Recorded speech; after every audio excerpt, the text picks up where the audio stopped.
11:15 in the morning, Harlem Hospital, New York City. A young doctor stands alone in the director's office, tears streaming down her face. You performed surgery without proper authorization. You're fired immediately. Her voice trembles. But I did it because the patient was dying. The director's tone is ice cold and unforgiving. Leave now before I call security. She walks out into the hallway, head bowed down. Colleagues watch silently with deep regret, but just 5 minutes later, rotor blades shake and rattle the entire building. Everyone looks up startled. A Navy helicopter is landing hard on the roof. An officer steps out quickly, shouting, "I need Dr. Keisha Washington, immediately right now." The entire hospital falls completely silent. Dr. Keisha Washington, 31 years old, a young and skilled resident physician, former Navy corpsman, now working civilian duty at Harlem Hospital. Dr. Marcus Thompson, hospital director, stern, rigid, and inflexible, believes strongly that protocols matter far more than people. Lieutenant David Chen, 39 years old, a Navy SEAL officer, Keisha's former patient who survived on the battlefield because of her quick actions. Keisha used to be an emergency combat medic proudly serving at Bagram Air Base in Afghanistan. After a devastating explosion, injured dozens of soldiers. She performed critical surgery on David Chen herself without a supervising physician present. When she finally returned home, she left military service behind, wanting to start fresh as a civilian doctor. But hospital environments were drastically different from battlefields.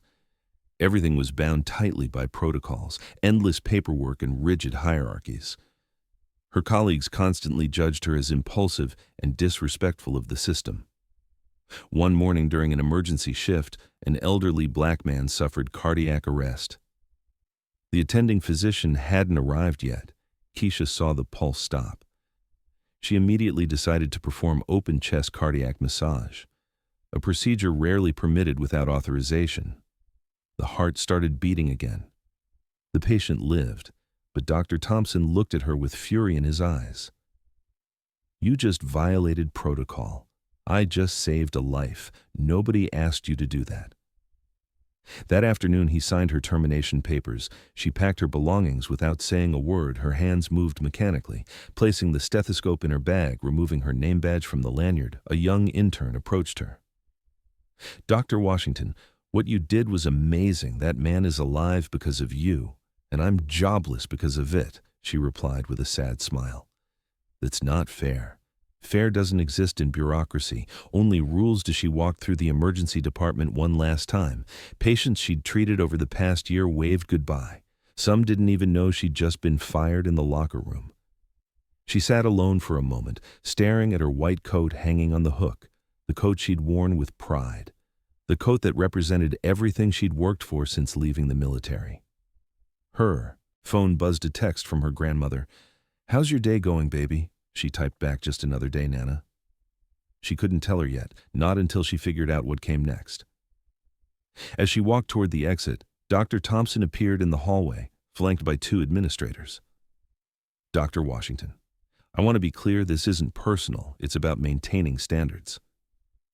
She stopped, turned to face him directly. "Standards or control? Because from where I stand, those look very different. You can't just do whatever you want, whenever you see fit, and you can't let people die while waiting for permission to save them." His face reddened. "This conversation is over." She nodded. "Yes, it is." Outside, rain began to fall. She stood under the awning, watching ambulances come and go. This was her world. The chaos, the urgency, the split-second decisions that meant life or death, and she'd just been kicked out of it. A security guard she knew approached. "Doc, I'm sorry about what happened." "Thanks, Jerome, that man you saved this morning, and he's my wife's uncle. You gave our family more time with him. That matters more than any rule." She smiled through her tears. "Tell him I said to take care of himself. I will. And Doc, you're one of the good ones.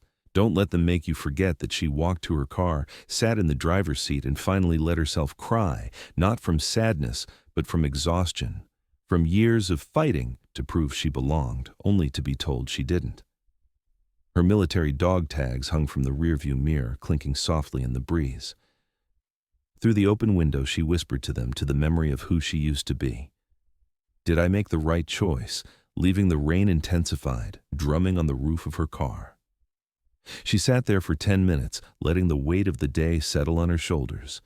Her phone rang an unknown number. She almost didn't answer, but something made her pick up Dr. Washington. A woman's voice, shaking with emotion. Yes, this is Patricia Williams. You saved my husband this morning, the cardiac arrest patient. Keisha's breath caught. How is he? He's awake, he's talking. He asked me to find you and say, thank you. The woman's voice broke.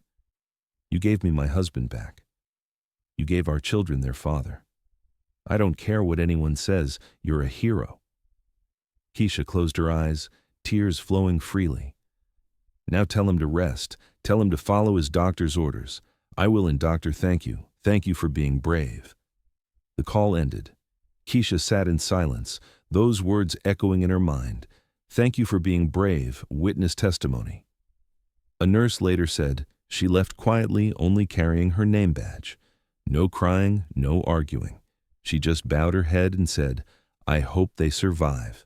That's all she cared about, a decision to save lives and the courage that shakes an entire system. When Keisha walked through the hospital gates, the rain soaked through her scrubs. She sat on the steps outside, her hands still stained with dried blood from the morning's procedure. Maybe I don't belong anywhere anymore.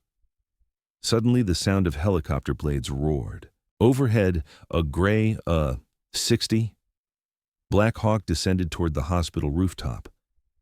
Security guards scattered. Everyone looked up in shock from the aircraft cabin. David Chen, now a lieutenant in the Navy SEALs, stepped out with 2 other officers. He shouted into his radios, Dr. Keisha Washington here. Doctors pointed frantically. She was just fired. He barked back, then get her back here now. When Keisha was escorted to the roof, she stood frozen in disbelief. David, what's happening? A helicopter went down at sea. The pilot has broken ribs, severe chest trauma. We need a combat medic who's worked in the field, and I only know one person who qualifies. Thompson's voice crackled over the radio from his office. She is no longer employed here, David responded firmly. Sir, this is a military requisition. Dr. Washington is being activated under emergency Navy protocols.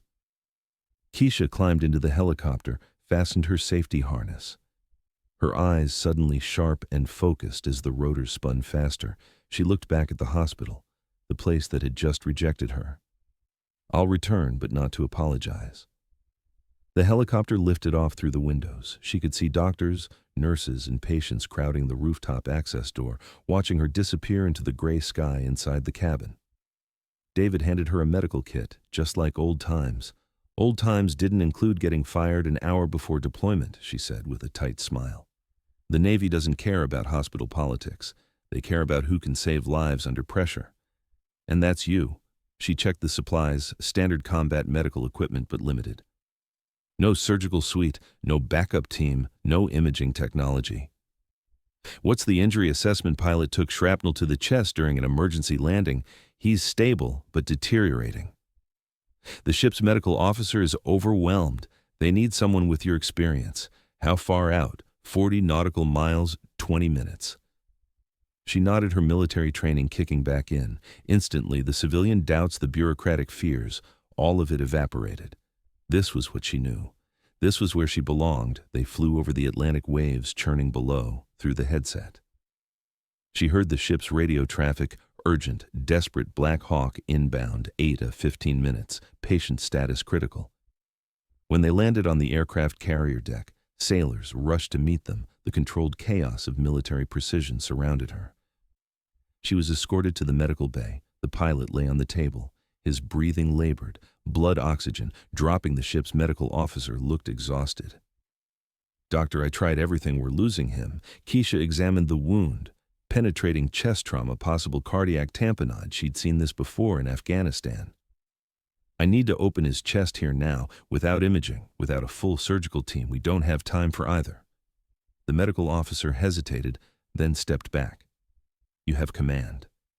She scrubbed quickly, gloved up, and made the incision. The procedure was delicate, dangerous. One wrong move could kill him. But her hands, where steady years of muscle memory guided her. She drained the blood, compressing his heart, repaired the laceration, stabilized the damaged tissue. 15 minutes later, his vitals strengthened, heart rate, normalized, blood pressure rising. The medical bay erupted in relieved applause. David stood in the doorway, watching. His eyes were wet once again. "You saved a soldier's life." She peeled off her gloves, exhausted, but calm. "It's what I do." The ship's captain entered, a stern-faced man with 30 years of service. He looked at Keisha, then at the stabilized pilot doctor. "I've seen a lot of field medicine in my career. That was exceptional work." "Thank you, sir. The Navy owes you a debt. This man has a wife and 2 children waiting for him in Virginia. Because of you, they'll see him again." Keisha nodded, the weight of those words settling over her. A young sailor approached hesitantly. "Ma'am, I was there when you operated. I've never seen anything like that. How did you stay so calm?" She looked at him, saw herself years ago, fresh-faced and uncertain. "Fear is normal. Panic is a choice. I chose to focus on what needed to be done, not on what could go wrong." The sailor nodded, absorbing the lesson. Meanwhile, back at Harlem Hospital, news vans were arriving. The story had broken. Fired doctor saves Navy pilot in emergency at sea. Surgery. Dr. Thompson stood in his office watching the live television coverage of the helicopter landing back at the hospital. Keisha stepping out to a full honor guard salute from the Navy personnel. His phone rang. It was the hospital board chairman. "Marcus, we need to talk about your decision this morning." Back on the carrier deck, a reporter somehow got access and approached Keisha. "Doctor, do you have anything to say to the hospital that fired you?" She paused, then answered carefully. "I don't regret saving lives. I only regret that they forgot. That's why we all entered medicine in the first place." The clip went viral within hours. Witness testimony: a nurse recalled the whole hospital ran to the roof to watch her board that helicopter. The director stood there speechless for the first time. "I saw someone fly away and make everyone left behind bow their heads in shame, the truth exposed, and the one who was humiliated becomes the savior." 3 days after the rescue, Keisha received a formal letter from the Secretary of the Navy, commending her for extraordinary valor and humanitarian action. The hospital board convened an emergency meeting to investigate Dr. Thompson's termination decision. Local and national media picked up the story. "Doctor fired for saving patient, then saves Navy pilot hours." Later became headline news. Public pressure mounted. Patient advocacy groups protested outside Harlem Hospital. Former patients she treated came forward with stories of her compassion and skill. Dr. Thompson was called before the board. He sat alone at a long table, facing 12 board members. The chairman spoke first. "Dr. Thompson, can you explain your rationale for terminating Dr. Washington? She violated protocol. She performed a procedure without authorization from an attending physician, and the patient survived, but that's not the point." "That's exactly the point. Doctor, the patient survived because she acted what would have happened if she hadn't." Thompson shifted uncomfortably. "Hypotheticals aren't relevant." A board member interrupted Dr. Thompson. "We have testimony from 3 nurses and 2 physicians who state that the patient would have died within minutes if Dr. Washington hadn't intervened. The attending physician was delayed in traffic. There was no time she should have waited for the patient to die." The room fell silent. Another board member leaned forward. "Dr. Thompson, this hospital was founded on a principle. Do no harm, but there's an equally important corollary. Do everything possible to help. Dr. Washington embodied that principle. You punished her for it. I was protecting the institution. You were protecting bureaucracy. There's a difference." The meeting lasted 4 hours.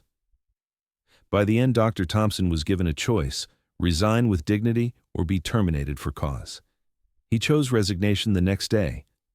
The board invited Keisha back to the hospital. Not as a resident, but as director of emergency medicine.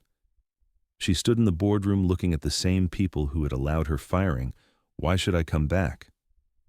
The chairman answered honestly. "Because we were wrong, because this hospital needs someone who remembers why we exist, because patients deserve better than what we've given them. And the protocols that got me fired, we're rewriting them. We're implementing what we're calling the Washington Protocol in life, threatening emergencies. When attending physicians are unavailable, senior residents with combat medical experience are authorized to make critical decisions. She considered this. It's not about me. It's about making sure no doctor ever has to choose between a patient's life and their career again. Exactly. She accepted the position with one condition: full autonomy over emergency department operations. They agreed. Her first day back, the staff lined the hallways applauding as she walked through. Some cried, others saluted military style, honoring her service. But not everyone was happy. A group of senior physicians loyal to Dr. Thompson stood in the back with crossed arms and skeptical expressions. One of them, Dr. Sandra Miller, a 20-year veteran, approached her after the welcome ceremony. "Dr. Washington, a word." Keisha nodded. Of course, they stepped into an empty consultation room. "I respect what you did on that carrier, truly. But you need to understand something. This hospital has protocols for a reason. Thompson may have been harsh, but he wasn't entirely wrong." Keisha listened carefully. "Go on. If every doctor starts making unilateral decisions, we'll have chaos. Medicine requires order, hierarchy, consensus, and patients require doctors who act when seconds matter." Dr. Miller sighed. "You're young. You still think you can save everyone, but this job will teach you that sometimes, despite our best efforts, people die, and when they do, it's the protocols that protect us from liability, from lawsuits, from our own guilt." Keisha met her gaze directly. "Dr. Miller, I've held dying soldiers in my arms. I've made decisions with mortars falling around me. I know that people die, but they don't die on my watch because I was too afraid to act or too concerned about paperwork to save them." The older doctor studied her for a long moment, then her expression softened slightly. "You remind me of myself. 30 years ago, before the system wore me down." She paused. "Don't let it happen to you. Keep that fire. We need it." She walked out, leaving Keisha alone with those words in her new office. She found a framed photo on the desk. It showed the Navy pilot she'd saved, now recovered, standing with his family, a note attached. "Read because of you. I get to watch my daughter grow up. Thank you for being brave. Commander Ryan Phillips." That evening, David visited her at the hospital. "So Director Washington has a nice ring to it. Feels strange a week ago. I was packing my things. Now I'm running the department. You earned it. Not because of one dramatic rescue, but because of every patient you fought for, every time you chose to do the right thing, even when it cost you." She walked to the window, looking out at the city lights. "You know what the hardest part is? Forgiving them. Not Thompson, he made his choice, but everyone else who watched him do it and said nothing. They're human. They were scared. So was I, but I still acted. That's why you're different. That's why you're the leader they need." Now she turned back to him. "On the carrier, when I was operating on that pilot, I wasn't thinking about protocols or politics. I was just thinking, this person deserves to live. That's it. That's the only calculation that mattered. Welcome back to what medicine should be." The next morning, she called an all-staff meeting in the emergency department. 60 doctors, nurses, and technicians gathered. "I'm not here to punish anyone for what happened. I'm here to build something better.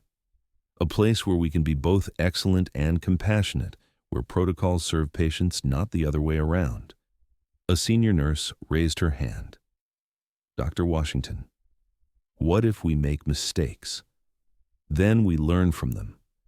But we make them while trying to save lives, not while protecting ourselves." Another doctor asked, "What about the administration? What if they push back? Let them. Because at the end of every shift, we're going to ask ourselves one question. Did we do everything possible for our patients? If the answer is yes, then we did our job. Everything else is noise." The room was quiet. Then someone started clapping. Then another. Soon the entire department was on their feet. Over the next month, Harlem Hospital's emergency department was transformed. Response times improved. Patient satisfaction scores soared, and most importantly, 0 patients died from delayed treatment. Dr. Thompson, meanwhile, took a position at a small clinic in Another state his reputation never recovered when one act of courage changes an entire system's definition of what's right. 6 months after Keisha's return, Harlem Hospital implemented the Washington Protocol system-wide. Not just in emergency medicine, the policy empowered medical professionals at all levels to make critical decisions when lives were at stake without fear of bureaucratic repercussion. Medical schools across the country began studying the case. Columbia Medical School invited Keisha to speak about balancing protocols with patient-centered care, standing before 200 future doctors. She shared her story: "The day I was fired, I thought my career was over. But what I learned is this: your career isn't defined by your title or your institution. It's defined by the lives you touch and the courage you show when everything is on the line." A student raised his hand. "Dr. Washington, what if we're wrong? What if we break protocol and the patient dies anyway?" She paused, considering the question carefully. "Then you live with that. But here's what I know. I've made split-second decisions that saved lives. I've also made decisions that didn't work out the way I hoped. The difference is, I can look at myself in the mirror because I tried. I fought. I didn't let fear or bureaucracy make my decisions for me." Another student asked, "How do we know when to break the rules?" "You don't break them lightly. You break them when the alternative is watching someone die, when the rule serves the institution but betrays the patient. That's when you have to choose who you're really serving." The lecture went viral online. Medical professionals from around the world reached out, sharing their own stories of being punished for doing the right thing. Keisha started a nonprofit organization called Doctors Without Hesitation, advocating for medical professional autonomy and patient-first care. Back at Harlem, the culture continued to evolve. Young doctors felt empowered, experienced doctors felt renewed purpose, patients felt genuinely cared for. One evening, an elderly woman came to the emergency department with chest pain. The attending physician was in surgery. The resident, a young doctor fresh out of training, recognized the signs of a massive heart attack. Under the old system, he would have waited under the Washington Protocol. He performed an emergency cardiac catheterization. The woman survived when Keisha heard about it. She visited the young doctor. "You saved her life. I was terrified. But I remembered what you said. Protocols serve patients, not the other way around. You did exactly right." The young doctor's eyes welled up. "A year ago, I might have hesitated, waited for approval, and she would have died. But because of what you fought for, I had the confidence to act." That moment crystallized everything for Keisha. This wasn't just about her anymore. It was about creating a culture where the next generation could be brave without being punished for it. David visited her office late one night, finding her reviewing patient files. "You're kind of a legend." Now, she laughed. "A legend who still works night shifts and drinks terrible hospital coffee. The best kind of legend." She set down her files. "You know what's funny? I spent so many years trying to fit into the system, trying to follow the rules, earn respect the right way. And it wasn't until I got kicked out that I realized the system needed to change. Not me. The system always needs people willing to challenge it or break it entirely and build something better." 3 months into her new role, Keisha received an invitation to speak at the American Medical Association's annual conference. The topic: patient-centered care in emergency medicine. She stood backstage, nervous for the first time in months. This wasn't surgery. This was politics, persuasion, changing minds on a national scale. Dr. Miller found her there. "You'll do fine. Just speak from the heart like you did with us. What if they don't listen? Then they're fools, but I don't think they will be. You have something most doctors have forgotten: the ability to remember why we started this journey." Keisha walked onto the stage to polite applause. She looked out at hundreds of physicians, administrators, policymakers. "Good morning, my name is Dr. Keisha Washington, and 3 months ago I was fired for saving a patient's life." The room went silent. If you believe leadership should inspire, not intimidate, share this story. Let's change the conversation about what courage really means in medicine. Act 5, Legacy and Lessons, 600 words. when one person's courage becomes a legacy for an entire profession. 2 years later, Keisha stood on the rooftop of Harlem Hospital, the same spot where the Navy helicopter had landed that day. It had been converted into a helipad for medical evacuations with a plaque that read, "Washington Landing, where courage meets compassion." She touched the cold metal of the plaque, remembering that moment when everything changed. David joined her. Now a commander visiting during his leave. "They're calling you the helicopter doctor in Navy circles could be worse. Nicknames could be better ones too. But that one's earned." They looked out over New York, the city lights twinkling like stars brought down to earth. "Do you ever regret it?" David asked. "The chaos, the controversy, everything you went through." She thought for a long moment. "No. Because that pilot I saved on the carrier, he sent me a photo last month. His daughter's 5th birthday party.